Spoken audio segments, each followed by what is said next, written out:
Regardez ceci, ma chérie. Qu'est-ce que c'est? C'est un test de grossesse, n'est-ce pas? Tu dois savoir ceci.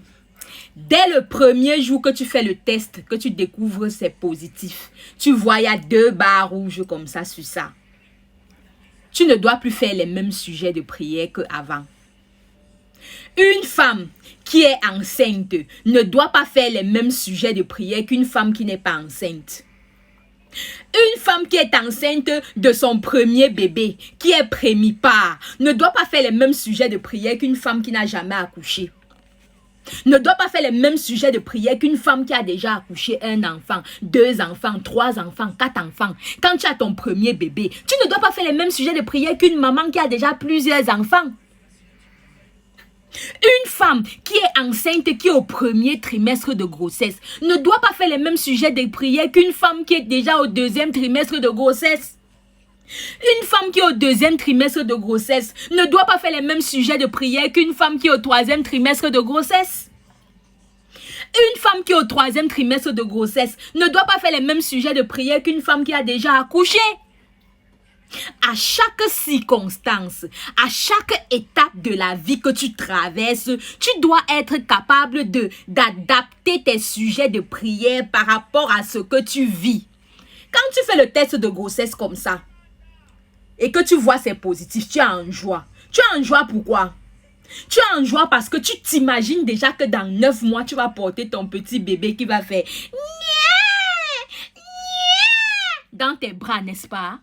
Tu es en joie pour ça, n'est-ce pas? Bon, maintenant, qu'est-ce qui peut t'empêcher de porter ton bébé dans 9 mois?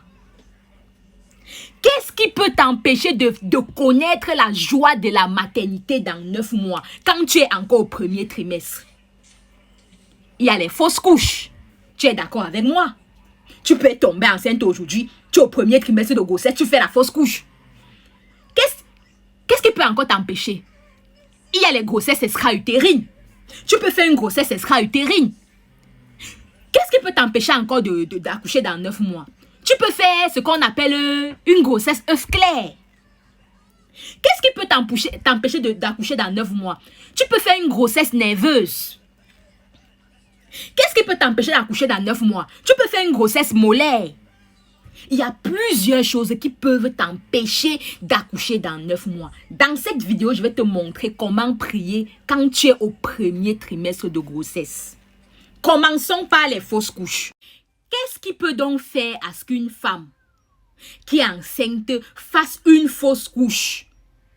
Il y a plusieurs choses. Il y a par exemple l'âge. Quand tu pries, tu dois demander à Dieu, Seigneur, que mon âge ne puisse pas affecter sur ma grossesse. Que mon âge ne puisse pas me pousser à avoir une fausse couche. Au nom de Jésus. Il y a les maladies. Tu peux être qu'une femme, tu as le diabète. Vous ne savez pas que le diabète fait faire les fausses couches. Quand tu as le diabète, tu fais les fausses couches. Tu peux avoir les maladies, tu peux avoir le diabète. Tu peux avoir l'endométriose. Tu peux avoir le syndrome d'ovaire polycystique. Tu peux avoir ce qu'on appelle l'hyperthyroïde. Tu peux avoir même les maladies héréditaires. Vous connaissez les maladies héréditaires, non? Les maladies héréditaires, ce sont les maladies que tu as portées ça chez tes parents. Tes parents avaient porté chez la grand-mère. La grand-mère avait porté chez le grand-père depuis des générations. Toi, tu viens naître, tu ne connaissais pas ce qui s'est passé. Tu ne connaissais pas comment la maladie l'avait fait pour arriver, mais ça te fait faire les fausses couches. Tu dois prier qu'aucune maladie, oh Seigneur, aucune maladie ne doit te faire des fausses couches au nom de Jésus.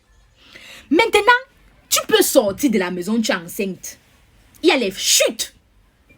Les chutes qui peuvent te faire les fausses couches. Tu sors de la maison, tu chutes.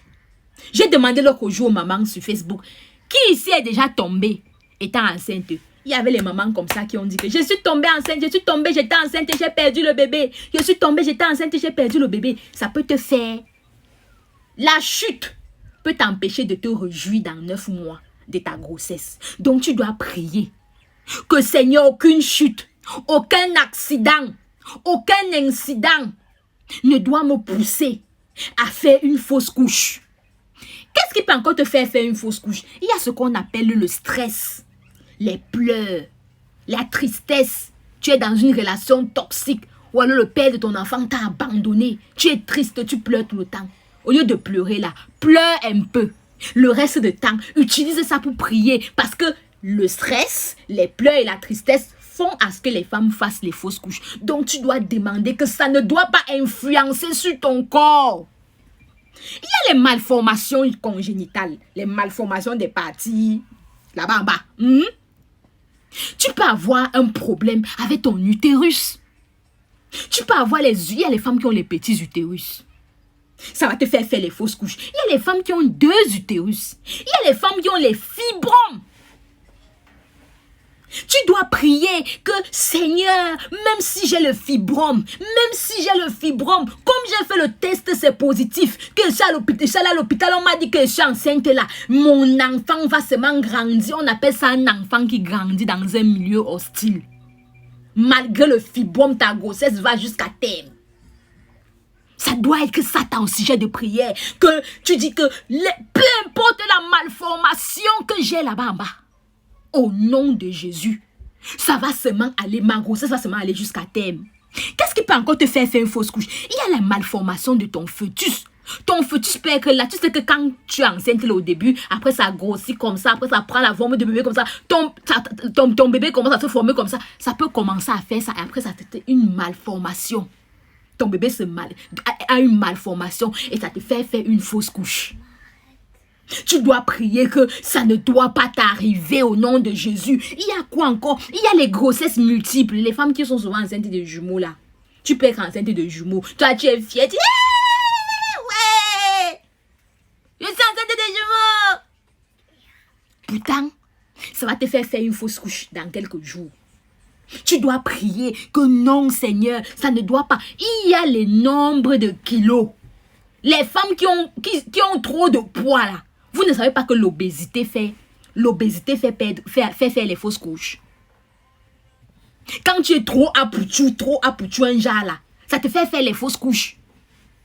En passant, placement de produits. Si tu as un problème avec ton poids et que tu n'arrives pas à concevoir, contacte KDM Slimming à ce numéro-ci. Elle va t'aider, elle va t'aider à perdre du poids. Sans thé, sans sport, sans restriction alimentaire. Elle va t'éduquer dans ta manière de manger. Et tu vas perdre ton poids. Et ça va t'aider à concevoir et à garder ton bébé. Parce que le plus important, ce n'est pas de concevoir. Le plus important, c'est de garder ton bébé jusqu'à 9 mois, jusqu'à coucher. Et le bébé est en bonne santé. Donc tu dois prier par rapport à ça. Que ton poids ne doit pas t'empêcher. Il y a les femmes aussi qui ne sont pas apouchou, qui sont trop skinny. Tu vas voir une femme, elle est mince comme ça, comme le brandy de balai. Mince comme ça. Quand c'est comme ça, ça peut te faire avoir des fausses couches. Donc tu dois prier pour ça. Que mon poids ne doit pas m'empêcher. Mon poids ne doit pas m'empêcher de concevoir. Il y a maintenant aussi, il y a ce qu'on appelle les anomalies chromosomiques qui peuvent t'empêcher de garder la grossesse jusqu'à terme. Tu dois prier qu'aucune anomalie chromosomique ne doit m'empêcher de garder mon enfant jusqu'à terme au nom de Jésus. Il y a la mort in utero. La mort in utero, c'est quoi? C'est que tu es enceinte comme ça, tu pars, on te dit que bébé va bien, le cœur du bébé va bien. Après, demain, tu pars, boum! On te dit que bébé a arrêté, le cœur de bébé a arrêté de battre. Pour rien comme ça. Après, bébé sort. Tu dois prier que cela ne doit pas t'arriver au nom de Jésus. Que tu dois garder ton enfant jusqu'à terme et il est en vie. Bon. Maintenant, tu vas alors faire comment pour prier tout ce que je t'ai dit là? Parce que ça, ce n'est que la première partie. Il y aura la deuxième partie de la vidéo que je vais faire. Je vous ai dit qu'il y a plusieurs choses qui peuvent t'attaquer au premier trimestre. Là, on est seulement pour le premier trimestre. J'ai dit qu'il y avait les fausses couches, il y avait les grossesses molaires, grossesses nerveuses. Je vais vous expliquer ça dans une autre partie. Aujourd'hui, là, rien que pour les fausses couches là. Comment tu vas donc faire pour prier comme je t'ai demandé de prier là? Puisque tous les jours, je te parle de Jésus, tu refuses. Parce que avant de prier et de dire au nom de Jésus et que ça ait la puissance, il faut que tu acceptes Jésus dans ta vie comme ton sauveur et ton Seigneur personnel. Si tu refuses d'accepter Jésus dans ta vie comme ton sauveur et ton Seigneur personnel, ma chérie, dis-moi donc, ce n'est pas le fétiche. Partage-moi cette vidéo, ma chérie. Tu as compris, ça doit aider beaucoup de femmes.